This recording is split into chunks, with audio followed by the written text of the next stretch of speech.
उत्तर प्रदेश के कासगंज में आज पीएम मोदी के हुंकार। पटियाली में जनसभा को संबोधित करेंगे पीएम मोदी। रैली के लिए सभी तैयारियां पूरी।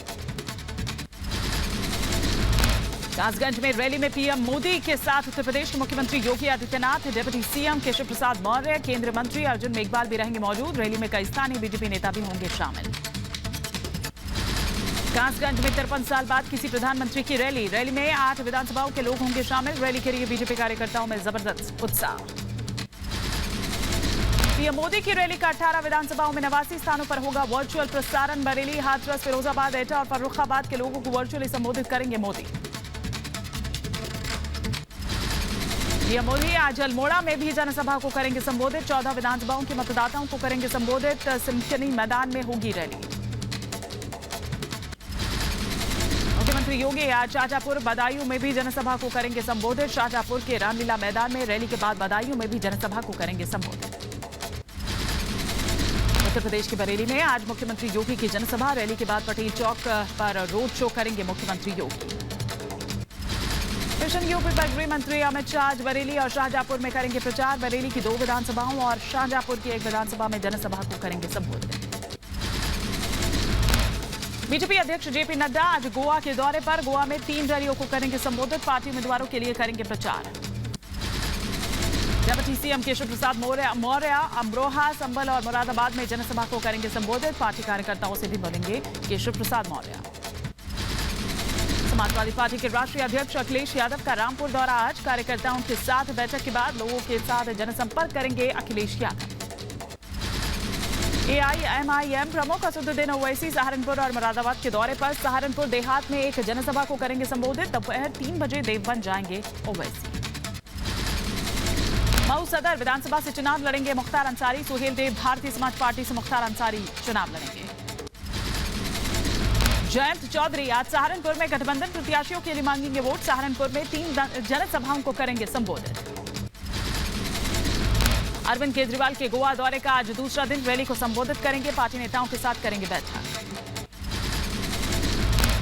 आज एक समिट को संबोधित करेंगे पीएम मोदी। समिट में जर्मनी, ब्रिटेन, जापान, कनाडा सहित कई देशों के राष्ट्रीय अध्यक्ष भी होंगे शामिल। गुरुग्राम में अपार्टमेंट की छत ढहने से बड़ा हादसा। इस हादसे में एक महिला की मौत, कई लोगों के फंसे होने की आशंका। गुरुग्राम की सेक्टर 109 की हाई राइज इमारत में हुआ हादसा। मौके पर राहत और बचाव काम जारी। मुख्यमंत्री मनोहर लाल खट्टर ने हादसे की जानकारी दी। अपार्टमेंट की 6वीं मंजिल गिरने से हुआ हादसा। एनडीआरएफ की टीम घटनास्थल पर मौजूद। मलबे में कई लोगों के दबे होने की आशंका। गुरुग्राम हादसे पर हरियाणा के मुख्यमंत्री मनोहर लाल खट्टर का ट्वीट लिखा, मलबे में फंसे लोगों को निकालने का काम जारी। मैं खुद रेस्क्यू ऑपरेशन की निगरानी कर रहा हूं। उत्तर प्रदेश के सहारनपुर में पीएम मोदी की चुनावी हुंकार। सहारनपुर की जनता को किया संबोधित। रैली के दौरान मुख्यमंत्री योगी आदित्यनाथ भी रहे मौजूद। पीएम मोदी ने फिर दोहराई डबल इंजन की सरकार की बात। कहा, डबल इंजन की सरकार जो काम कर रही है उसके लिए यूपी में बीजेपी सरकार बहुत जरूरी। डबल इंजन की सरकार जो काम कर रही है, यूपी में भाजपा सरकार बहुत जरूरी है। पीएम मोदी ने रैली में फिर यूपी को दंगा मुक्त और भय मुक्त करने की बात कही। कहा, जो हमारी बहन बेटियों को भय मुक्त रखेगा और अपराधियों को जेल भेजेगा उसे वोट दे जनता। बहन बेटियों को भय मुक्त रखेगा, हम उसे ही वोट देंगे।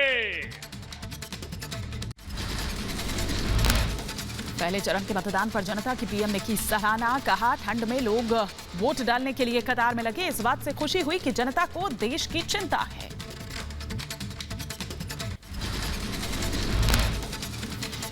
मुझे बहुत आनंद हुआ कि ठंड में भी सुबह सुबह लोग बहुत बड़ी बड़ी कतारें लगा करके मतदान के लिए पहुंचे हैं।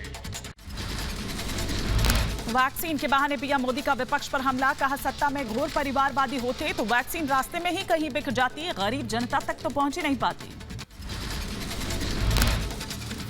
ये घोर परिवारवादी लोग सरकार में होते तो शायद वैक्सीन रास्ते में ही कहीं बिक जाती।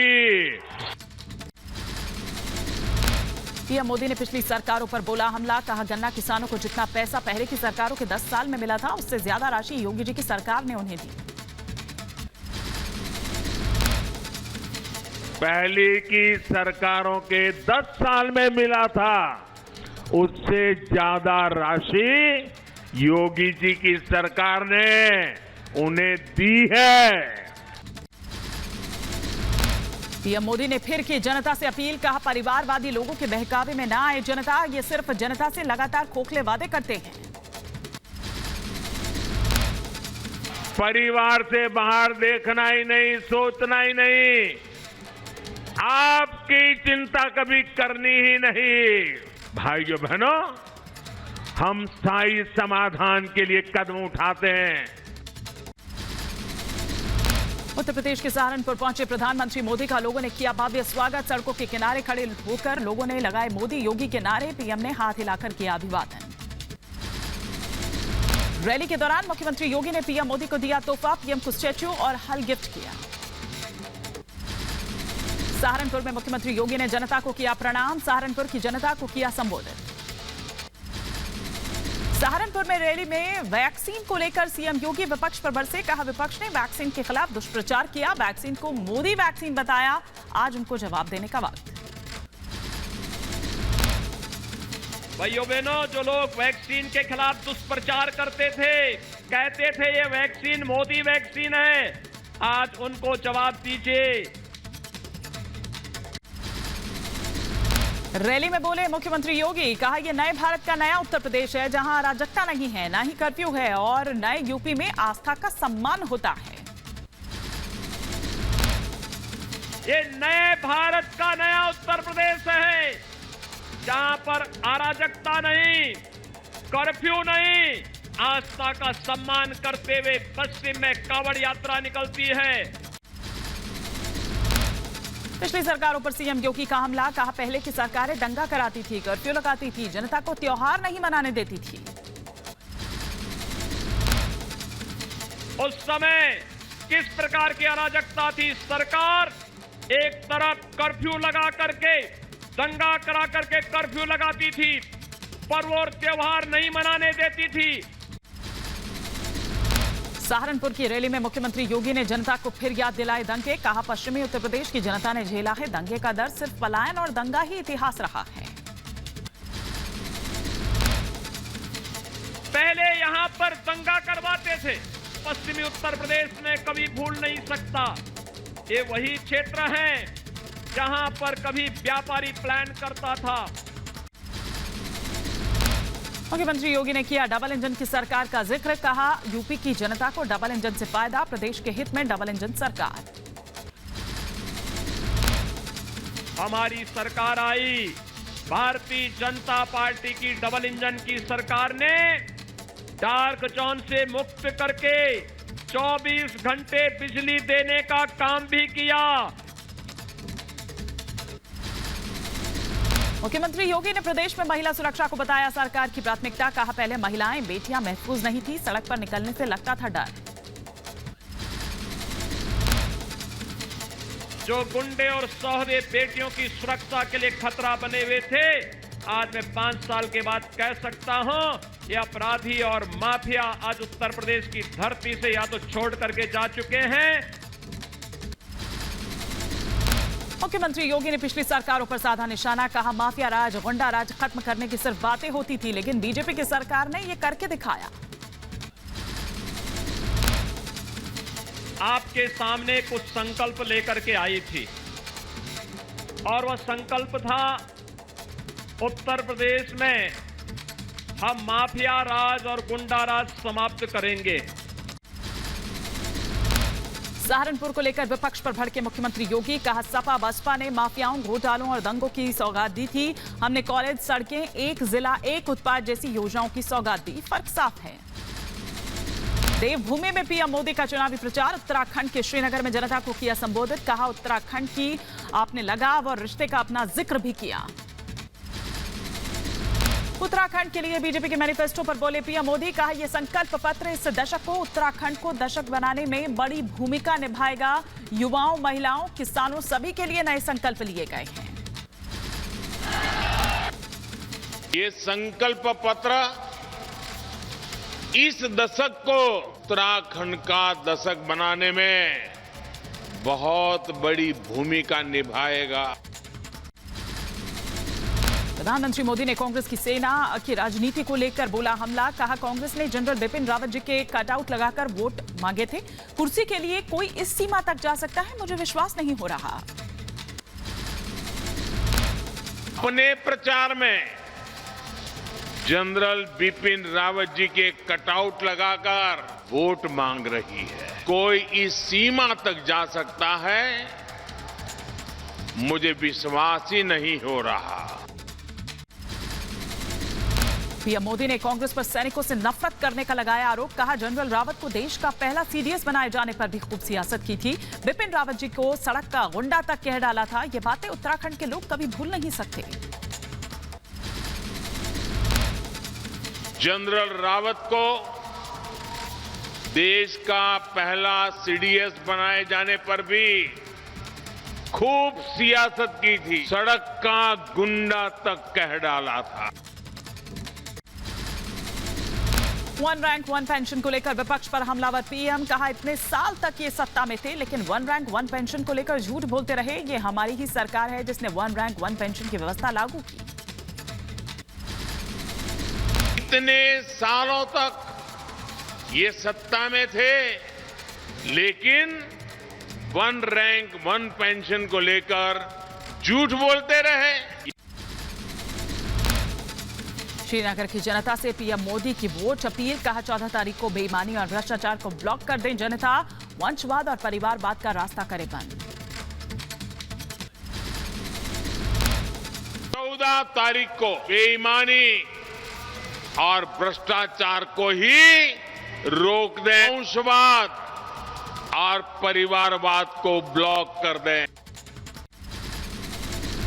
प्रधानमंत्री मोदी ने सांप्रदायिकता और तुष्टीकरण को लेकर किया हमला। कहा ऐसे लोगों को देवभूमि से बाहर का रास्ता दिखा दें। ये लोग तुष्टीकरण वोट बैंक वाला फॉर्मूला आजमा रहे हैं। 14 फरवरी को आप संप्रदायवाद और तुष्टीकरण को देवभूमि से बाहर का रास्ता दिखा दें। सहारनपुर के बाद बिजनौर की रैली में मुख्यमंत्री योगी का ताबड़तोड़ प्रहार। साथ ही जनता से की वोट की अपील। बिजनौर की रैली में मुख्यमंत्री योगी ने लिया राम का नाम। कहा राम के बगैर कोई काम ही नहीं चलता। जन्म से लेकर मृत्यु तक राम। राम तो सबके हैं और राम के बगैर कोई काम भी नहीं हो सकता। जन्म लेने से लेकर के अंतिम यात्रा तक एक ही नाम साथ चलता है और राम का नाम चलता है। मुख्यमंत्री योगी का अखिलेश पर तीखा हमला। कहा सपा सरकार में दंगा करवाया जाता था। दिल्ली से बैठक तमाशा देखते थे दिल्ली बैठकर। 700 से ज्यादा दंगे हुए थे समाजवादी पार्टी की सरकार में। एक लखनऊ में दंगा करवाता था, दूसरा लड़का दिल्ली से तमाशा देखता था। यूपी चुनाव की लड़ाई कब्रिस्तान तक आई। बिजनौर में मुख्यमंत्री योगी ने फिर किया कब्रिस्तान का जिक्र। कहा पिछली सरकार का विकास कब्रिस्तान की बाउंड्री वॉल तक था। उनका विकास एक ही जगह दिखता था उस समय और वह था कब्रिस्तान की बाउंड्री वॉल तक। संभल में मुख्यमंत्री योगी का सपा पर हमला। कहा समाजवादी पार्टी ने कब्रिस्तान का विकास किया जबकि बीजेपी ने तीर्थ स्थानों का विकास किया। पिछली सरकारों का विकास एक जगह था और वह था केवल कब्रिस्तान की बाउंड्री वॉल तक। और हमारा विकास है ऐतिहासिक केला मंदिर के सुंदरीकरण पर। मुख्यमंत्री योगी ने विपक्ष पर गरीबों का राशन खाने का लगाया आरोप। कहा बीजेपी सरकार में गरीबों को फ्री राशन मिल रहा है। पहले हाथी खा जाता था राशन। 2017 के पहले फ्री में राशन मिलता था क्या? वे तो सब खा जाते थे। पंची के हाथी का पेड़ तो इतना बड़ा है कि पूरे प्रदेश का राशन ही वहां समा जाता है और हाथी का पेट कभी नहीं भरता है। उत्तराखंड के चुनावी अभियान में जुटी कांग्रेस। हरिद्वार में राहुल गांधी ने किया रैली को संबोधित, जनता से की वोट की अपील। हरिद्वार में राहुल गांधी ने पीएम मोदी पर ज्यादा निशाना, कहा मुझे पीएम मोदी से डर नहीं लगता, वो सोचते हैं कि ईडी और सीबीआई से डरा सकते हैं। सोचते हैं कि ईडी सीबीआई से मैं किसी को भी दबा दूं, मुझे नरेंद्र मोदी से डर नहीं लगता। राहुल गांधी ने रैली में पीएम को बताया राजा, कहा दिल्ली में पीएम नहीं बल्कि राजा बैठा है, पीएम के अहंकार को देखकर हंसी आती है। दिल्ली में प्रधानमंत्री नहीं है, दिल्ली में राजा बैठा हुआ है, हमें ऐसी सरकार नहीं चाहिए। राहुल गांधी ने किसानों के बहाने सरकार पर साधा निशाना, कहा किसानों के लिए 3 काले कानून लाए, मोदी सरकार ने कभी गन्ना किसानों की मदद नहीं की। गन्ना किसान है, आपकी क्या मदद की मोदी सरकार ने, मुझे बताओ। काले कानून लाए, 3 कानून के माध्यम से वो आपसे चोरी करना चाहते थे।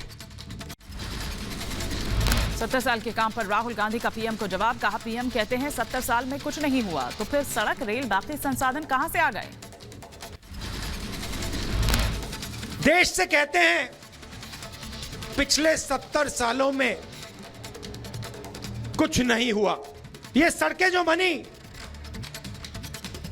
ये जादू से बन गई, ये फैक्ट्रियां जो बनी ये जादू से बन गई। इधर फिर से 2 हिंदुस्तान की राहुल गांधी ने कही बात, कहा हम 2 नहीं बल्कि 1 हिंदुस्तान चाहते हैं, देश में लोगों के बीच ना हो किसी तरह की कोई खाई। हम 2 हिंदुस्तान नहीं चाहते, हम 1 हिंदुस्तान चाहते हैं और इसीलिए न्याय योजना के माध्यम से हम उत्तराखंड में गरीबी को हमेशा के लिए मिटा देंगे। उत्तर प्रदेश के सीतापुर में बीजेपी के लिए प्रचार करने पहुंचे जेपी नड्डा, बिस्वा गांव में चुनावी रैली को किया संबोधित, जनता से बीजेपी प्रत्याशियों को वोट करने की अपील। जेपी नड्डा ने विपक्ष पर लगाया वंशवाद का आरोप, कहा बीजेपी विकासवाद राष्ट्रवाद की पार्टी, बाकी सभी पार्टियां सिर्फ वंशवाद परिवारवाद और क्षेत्रवाद में सिमट कर रह गई। नेशनल कॉन्फ्रेंस परिवार की पार्टी है कि नहीं है? बताइए पीडीपी परिवार की पार्टी है कि नहीं है? बताइए हरियाणा में लोकदल परिवार की पार्टी है कि नहीं है? बताइए उत्तर प्रदेश में समाजवादी पार्टी परिवार की पार्टी है कि नहीं है? सीतापुर की जनसभा में कांग्रेस भी जमकर बरसे कांग्रेस पर। इधर बीजेपी अध्यक्ष जेपी नड्डा, कहा भारतीय राष्ट्रीय कांग्रेस ना तो अब राष्ट्रीय रह गई है और ना ये भारतीय, ये अब सिर्फ भाई बहन की पार्टी बनकर रह गई है। और ये भी भाई और बहन की पार्टी हो गई है, यह भी अब राष्ट्रीय पार्टी नहीं रही है। उत्तर प्रदेश के रण में पहले चरण का हुआ पूरा मतदान। उत्तर प्रदेश के पहले चरण में 62% मतदान, 11 जिलों की 58 सीटों पर चुनाव लड़ने वाले प्रत्याशियों की किस्मत ईवीएम में कैद। उत्तर प्रदेश के चुनावी रण में दिग्गजों ने डाले वोट, केंद्रीय मंत्री वीके सिंह, यूपी सरकार के मंत्री श्रीकांत शर्मा और विधायक पंकज सिंह ने किया मतदान। उत्तर प्रदेश के मथुरा में पहले चरण की वोटिंग, सपा आरएलडी गठबंधन प्रत्याशी संजय लंठर ने डाला वोट, मतदान के बाद बाहर निकलकर किया जीत का दावा।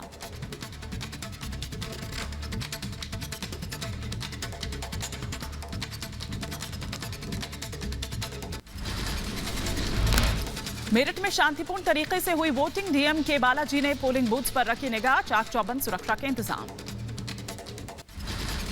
गाजियाबाद में डाले गए पहले चरण के वोट, राज्यसभा सांसद अनिल अग्रवाल ने किया मतदान।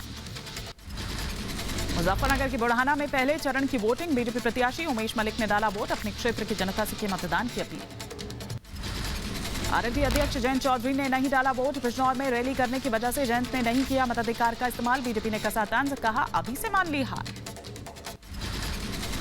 वोटिंग विवाद के बाद जयंत चौधरी ने दी सफाई, कहा शाम तक मतदान की होगी कोशिश, अपने बयान से कंफ्यूज नजर आए जयंत। मेरा वोट मथुरा में है, हम लोग यहाँ बिजनौर में हैं क्योंकि सेकेंड राउंड और पहले राउंड के बीच में सिर्फ 2 ही दिन जो है चुनाव अभियान के हैं। जयंत चौधरी के वोट न डालने पर बोले यूपी के डिप्टी सीएम केशव प्रसाद मौर्य, कहा वोट न देने पर जवाब दें जयंत चौधरी, नेताओं को तो सबसे पहले अपने मताधिकार का इस्तेमाल करना चाहिए। देखिए, इस सवाल का जवाब मुझे लगता है जेन जी से ही लेना चाहिए। मैं तो लगता है कि नेताओं को तो जरूर से जरूर अपना आगे बढ़कर के मतदान करके लोगों को प्रेरित करना चाहिए। बीजेपी नेता उमा भारती ने जयंत चौधरी से की वोट करने की अपील। कहा, आप युवा नेता हैं, मतदान के महत्व को समझें और वोट डालकर उदाहरण स्थापित करें। अखिलेश यादव ने बीजेपी पर साधा निशाना। कहा, पहले चरण में बीजेपी का सफाया, हम परिवार वाले समझते हैं, महंगाई और बेरोजगारी का दर्द झोला उठाकर नहीं भागेंगे। हम तो पूरी हिम्मत से कहते हैं कि हम परिवार वाले हैं। हम परिवार वाले लोग वो नहीं है कि एक दिन झोला उठा करके चले जाएं। मथुरा के विकास को लेकर रिपब्लिक नेटवर्क से खास बातचीत में बोले श्रीकांत शर्मा। कहा, पहली बार मथुरा को मिला विकास मार्ग। बीजेपी नाली के निर्माण से लेकर राष्ट्र के निर्माण तक करती है काम। पहली बार मथुरा को विकास का स्वाद मिला है। अभी तक मथुरा बिजली, पानी, सड़क, स्वास्थ्य और शिक्षा और सुरक्षा, इस पर हम लोग काम कर रहे हैं। उत्तर प्रदेश की कानून व्यवस्था पर बोले बीजेपी सांसद डॉक्टर महेश शर्मा। कहा, बीजेपी सरकार में प्रदेश की कानून व्यवस्था में परिवर्तन आया। बहन बेटियां आज कहीं ज्यादा सुरक्षित। कानून व्यवस्था में जिस तरह से परिवर्तन आया है, विकास का, अगर हमारे दो सबसे बड़े मुद्दे उत्तर प्रदेश में होंगे तो बरेली में चुनाव प्रचार के लिए पहुंचे असदुद्दीन ओवैसी। रैली में बीजेपी पर जमकर साधा निशाना। कहा, 80-20 और सर्दी गर्मी की बात से नफरत पैदा नहीं होती क्या? सरकार कट्टरता पर कोई कदम क्यों नहीं उठाती? क्या 80-20 की बात करने से इनमें नफरत नहीं पैदा होती? क्या गर्मी और सर्दी पैदा करने की बात से नौजवान में नफरत नहीं पैदा होती? उत्तर प्रदेश में महिला सुरक्षा को बीजेपी विधायक संगीत सोम की पत्नी ने बताया बेहतरीन। कहा, बीजेपी सरकार में महिलाएं सुरक्षित, जहां भी गईं सभी ने की बीजेपी के प्रबंधन की तारीफ। बीजेपी विधायक संगीत सोम ने अखिलेश यादव पर साधा निशाना। कहा, अखिलेश यादव ने किसानों पर चलवाई गोलियां 2022 में, उन्हें सबक सीखना चाहिए। अखिलेश यादव का क्या मतलब है? किसानों की हितैषी तो भारतीय जनता पार्टी है। अखिलेश यादव तो किसानों पे गोली चलवाते थे। 403 में से कितनी सीटें देंगे? 403 में से 350 पार करेगी। करहल से बीजेपी प्रत्याशी एसपी बघेल ने चुनावी मुद्दों का किया जिक्र। कहा, उत्तर प्रदेश के कानून व्यवस्था को लेकर लड़ रहे हैं चुनाव। इस बार बीजेपी 300 पार। की बार कितनी पार? 300 पार। यूपी का लॉ एंड ऑर्डर लेके लोकप्रिय नेता मोदी जी के नेतृत्व में हम लोग चुनाव लड़ रहे हैं। बीजेपी सांसद डॉक्टर महेश शर्मा ने सपा बसपा पर साधा निशाना। कहा, पिछली सरकारों के समय यूपी में था माफिया राज। मोदी है तो मुमकिन है और योगी है तो यूपी सुरक्षित है। देश में अगर माफियाओं का राज था तो मोदी है तो मुमकिन है, योगी है तो सुरक्षित है। सपा पर हमलावर हुए बीजेपी सांसद ब्रजलाल। कहा, जहां जहां चुनाव हो रहा है वहां सपा सरकार में गुंडा राज था। बीजेपी ने गुंडा राज को खत्म किया। समाजवादी पार्टी सरकार में अपराधियों का, माफियाओं का बोलबाला रहा है। योगी आदित्यनाथ की सरकार में माफियाओं पर लगाम लगा है, बुलडोजर चला है। ओपी राजभर के ट्रिपलिंग मंजूर करने वाले बयान पर नरोत्तम मिश्रा का कटाक्ष। कहा, ऐसा बयान राजभर की अज्ञानता की पराकाष्ठा है। राज्य सरकार को सेंट्रल मोटर एक्ट बदलने का अधिकार नहीं। अज्ञानता की पराकाष्ठा है। वैसे भी स्वाभाविक रूप से अखिलेश जी और उनके साथी जो है कानून व्यवस्था पर उनका विश्वास कभी नहीं। उत्तर प्रदेश चुनाव के नतीजों को लेकर ओम प्रकाश राजभर का बड़ा दावा। कहा, पहले चरण में सपा और आरएलडी गठबंधन को मिलेंगे 52 सीटें। पश्चिम की जनता को महंगाई, बेरोजगारी और किसानों की दिक्कत का एहसास। 50 से 52 सीटें, आपको आश्चर्य होगा। देखिए, मतलब एक अतिशयोक्ति रिजल्ट आने जा रहा है जिसको कोई पता नहीं होगा। सब लोग जान गए हैं कि पुरानी पेंशन। दिल्ली में रेसलर दिलीप सिंह राणा उर्फ खली ने ज्वाइन की बीजेपी। कहा, पीएम मोदी से प्रभावित हूं, पार्टी जो काम देगी वो काम करूंगा। जहाँ ड्यूटी लगाएंगे वहाँ ड्यूटी करेंगे और बाकी तो मतलब जब वो जैसे समय होंगे तो समय के साथ बताएंगे आपको। कांग्रेस ने उत्तर प्रदेश के प्रत्याशियों की जारी की नई सूची। लिस्ट में 33 उम्मीदवारों के नाम। कांग्रेस प्रत्याशियों की ये 9वीं लिस्ट।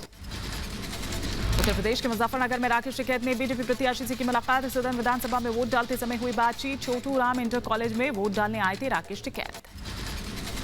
माफिया मुख्तार अंसारी के वकील दारोगा सिंह ने मऊ कलेक्ट्रेट से खरीदा पर्चा। ओपी राजभर की पार्टी के टिकट पर मऊ सदर विधानसभा से सीट से किया जाएगा मुख्तार का नामांकन।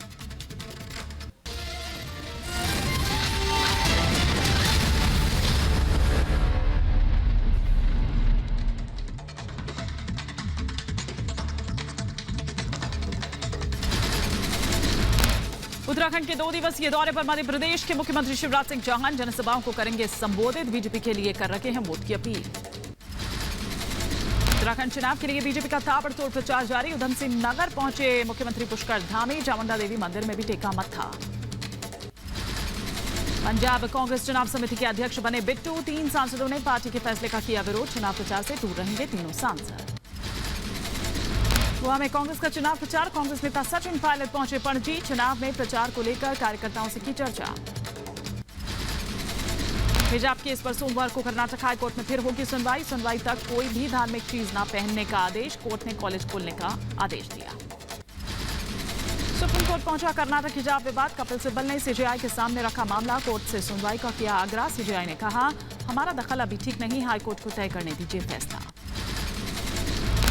कर्नाटक के बेंगलुरु में बोले मुख्यमंत्री बसवराज बोम्मई। कहा, स्कूल में शांति बहाली की कोशिशें जारी। बरेली की रैली में हिजाब विवाद को लेकर मोदी सरकार पर बरसे ओवैसी। पूछा, कर्नाटक की मुस्कान के साथ जो हुआ क्या वो उन्हें पसंद है? उस कर्नाटका की बच्चियों के बारे में कि बच्चियों पढ़ो, चाहे निकाब पहनो या मत पहनो, मगर पढ़ो, देश को आगे बढ़ाओ, देश को ताकतवर बनाओ। मगर प्रधानमंत्री खामोश बैठे हैं। बुर्का और हिजाब को ओवैसी ने बताया फंडामेंटल राइट। कहा, यह हमारा मौलिक अधिकार। मैं क्या पहनता हूं, क्या खाता हूं, इस पर किसी को कोई एतराज नहीं हो सकता। वो अपने घर की फिक्र करें। दाढ़ी मेरी, टोपी मेरी, बुर्का मेरा, उन्हें क्यों चिंता? ये कपड़ा पहनो या दाढ़ी कम करो या दाढ़ी बढ़ाओ या बाल कम करो या बाल मत कटाओ, ये मेरा फैसला है। और हिजाब, निकाब ये मुस्लिम महिलाओं के लिए कुरान की आयत है और ये हमारे दीन का, रिलीजन का एक एसेंशियल फीचर है। आप आइए, आप नहीं पहनना है मत पहनिए, मगर जो पहन रहे आपको पेट में क्यों दर्द हो रहा है? हिजाब विवाद पर बोले यूपी के डिप्टी सीएम केशव प्रसाद मौर्य। कहा, स्कूल कॉलेजेस में नियमों का पालन होना चाहिए। जो यूनिफॉर्म है उसे पहनने में दिक्कत क्या है? किसी कॉलेज का, किसी विद्यालय का यूनिफॉर्म है, अगर बच्चे उसको धारण करते हैं और कोई अगर प्रबंधन या कॉलेज विद्यालय अगर इसको धारण करने के लिए कहता है तो इसमें किसी को हस्तक्षेप करने की आवश्यकता नहीं है। हिजाब विवाद पर प्रियंका गांधी के बयान पर नरोत्तम मिश्रा का वार। कहा, प्रियंका गांधी का बयान महिलाओं की शालीनता और मर्यादा के प्रतिकूल। और माननीय प्रियंका जी अंतः वस्त्रों का बात करने लगी। एक महिला के मुंह से इस तरह की बात शोभा नहीं देती। कर्नाटक हिजाब विवाद पर बोले आरएसएस नेता इंद्रेश कुमार। कहा, कट्टरपंथी बेटियों को कर रहे हैं शिक्षा से दूर। देश में खत्म हो रहा है भाईचारा और सद्भाव। कट्टरपंथी कैसे मजहबी सेंटीमेंट भड़काकर इस देश का सद्भाव और भाईचारा बिगाड़ने का काम कर रहे हैं। हिजाब विवाद पर बोले बीजेपी नेता संजय पाठक। कहा, शिक्षा के मंदिर को धर्म से अलग रखना चाहिए। अगर कोई लंगोट पहनकर स्कूल पहुंच जाए तो फिर क्या ये जरा भी ठीक नहीं? धर्म अर्जित करने के लिए मंदिर, मस्जिद, गुरुद्वारे ही काफी। शिक्षा के मंदिर को धर्म से अलग रखना चाहिए। हम नहीं चाहते कि वहाँ पे हिंदू, मुस्लिम, सिख, ईसाई वो सब पहन के लोग जाएं। महाराष्ट्र के गृह मंत्री दिलीप वालसे पाटिल ने हिजाब विवाद पर दी प्रतिक्रिया। कहा, यह घटना महाराष्ट्र के बाहर, इसलिए इस पर टिप्पणी करना उचित नहीं। महाराष्ट्र में जारी किया गया अलर्ट। मध्य प्रदेश के उज्जैन में हिजाब विवाद को लेकर लगे विवादित पोस्टर। समाज में एक तबके के लिए लिखा गया शब्द। कहा, हिजाब शरीफ औरतों का सम्मान। लखीमपुर कांड के आरोपी आशीष मिश्रा को जमानत। हाईकोर्ट की लखनऊ बेंच ने दी जमानत। लखीमपुर खीरी में किसानों पर गाड़ी चढ़ाने के मामले में जेल में बंद है आशीष। लखीमपुर मामले में आशीष के वकील आदेश सिंह का बयान। कहा, आशीष मिश्र की जमानत स्वीकार की गई। हमें न्याय व्यवस्था पर विश्वास, देश में कानून का राज। माननीय उच्च न्यायालय खंडपीठ लखनऊ द्वारा स्वीकार की गई है। देश में कानून का राज है, कानून पे हम लोग विश्वास करते हैं और मुझे पूरी उम्मीद थी कि हमको न्याय मिलेगा। आशीष मिश्र को जमानत पर एनसीपी नेता माजिद मेनन का बयान, कहा यूपी में बीजेपी को हार का डर, इसलिए चुनाव से पहले लखीमपुर मामले के आरोपी को मिली जमानत। कांग्रेस नेता राहुल गांधी ने पीएम मोदी के इंटरव्यू पर कसा तंज, कहा पीएम कहते हैं कि राहुल गांधी सुनते नहीं, इसका मतलब ईडी और सीबीआई का दबाव राहुल गांधी पर काम नहीं कर रहा। पीएम के इंटरव्यू पर कांग्रेस नेता मल्लिकार्जुन खड़गे ने उठाए सवाल, कहा कांग्रेस ने देश को दिलाई आजादी, ऐसी पार्टी के बारे में प्रोपेगेंडा फैला रखे हैं पीएम। गलत प्रोपेगेंडा जो प्राइम मिनिस्टर कर रहे हैं वो बीड़ा उठाए हैं कि ऐसे गलत प्रोपेगेंडा से ही हम वो कांग्रेस को खत्म कर देंगे, तो ये नहीं होने वाली है। राज्यसभा में टीआरएस सांसदों ने वेल में आकर किया प्रदर्शन। टीआरएस सांसदों ने पीएम मोदी के खिलाफ किया विशेषाधिकार, प्रधानमंत्री ने विधेयक पारित होने के दौरान पीठासीन अधिकारियों पर उठाए सवाल की आलोचना की। कांग्रेस अध्यक्ष सोनिया गांधी पर अमित मालवीय का तंज, कहा प्रवासियों के टिकट के पैसे न देने पर खूब भड़की थी सोनिया गांधी। दिल्ली में बीजेपी नेता किरीट सोमैया हमले का मामला, बीजेपी के प्रतिनिधिमंडल ने केंद्रीय गृह सचिव से की मुलाकात। देहरादून में किसान नेता गोपाल सिंह का बयान, कहा हम सभी मोदी और बीजेपी के साथ। बीजेपी नेता तेजेंद्र सिंह बग्गा ने केजरीवाल पर साधा निशाना, कहा केजरीवाल ने 10 लाख नौकरी देने का किया था दावा, लेकिन एक्चुअल स्थिति कुछ और। के माध्यम से पता लगा कि करीब 3400 नौकरियां अरविंद केजरीवाल जी ने पिछले 7 साल में दी। लोगों को इस आरटीआई के माध्यम से बताना चाहता हूं कि ये व्यक्ति कितना झूठा हो सकता है। तमिलनाडु के बीजेपी ऑफिस पर देर रात हमला, चेन्नई दफ्तर पर रात करीब 1 बजे फेंका गया पेट्रोल पंप। कोलकाता में चुनाव आयोग के दफ्तर के बाहर बीजेपी युवा मोर्चा का प्रदर्शन। महाराष्ट्र के नासिक पहुंचा लता मंगेशकर का परिवार, रामकुंड में विसर्जित की गई लता जी की अस्थियां। नासिक में अस्थि विसर्जन के दौरान पुलिस प्रशासन ने किए सुरक्षा के कड़े इंतजाम। सुप्रीम कोर्ट ने बहाल की महिला न्यायिक अधिकारी की नौकरी। इंद्राणी मुखर्जी ने दाखिल की जमानत याचिका, कोर्ट ने सोमवार तक स्थगित की जमानत पर सुनवाई। देश में नहीं थम रही कोरोना की रफ्तार, 24 घंटे में सामने आए 67,084 नए केस। विदेशी यात्रा करने वालों के लिए केंद्र सरकार ने दी बड़ी राहत, अब विदेश से आने वालों को 7 दिनों का क्वारंटीन अनिवार्य नहीं। ओमाइक्रॉन से बचाव के लिए वैक्सीन की 4थी डोज लगा सकता है अमेरिका। नेपाल के पशुपतिनाथ मंदिर में कोरोना प्रोटोकॉल, 11 फरवरी से श्रद्धालुओं के लिए खुल जाएगा मंदिर। अहमदाबाद सीरियल ब्लास्ट मामले में अदालत आज करेगी दोषियों के लिए सजा का ऐलान। राष्ट्रपति रामनाथ कोविंद आज मुंबई में राजभवन के नए हॉल का करेंगे उद्घाटन। जम्मू एयरपोर्ट से 3 संदिग्ध गिरफ्तार। जयपुर में रीट भर्ती पेपर लीक के विरोध में बीजेपी विधायकों का प्रदर्शन। मुंबई में आरबीआई गवर्नर शक्तिदास ने की प्रेस कॉन्फ्रेंस, कहा 2022-23 में रियल जीडीपी ग्रोथ 7.8% रहने का अनुमान। आरबीआई गवर्नर शक्तिकांत दास ने रिवर्स रेपो रेट की भी दी जानकारी, कहा बिना किसी बदलाव के रिवर्स रेपो रेट 4% रहेगा। अर्जेंटीना के जंगलों में लगी भीषण आग, आज आग की वजह से हजारों एकड़ जंगल खाक। कनाडा में ट्रक ड्राइवर्स की हड़ताल की वजह से ऑटो सेक्टर की बड़ी मुश्किलें।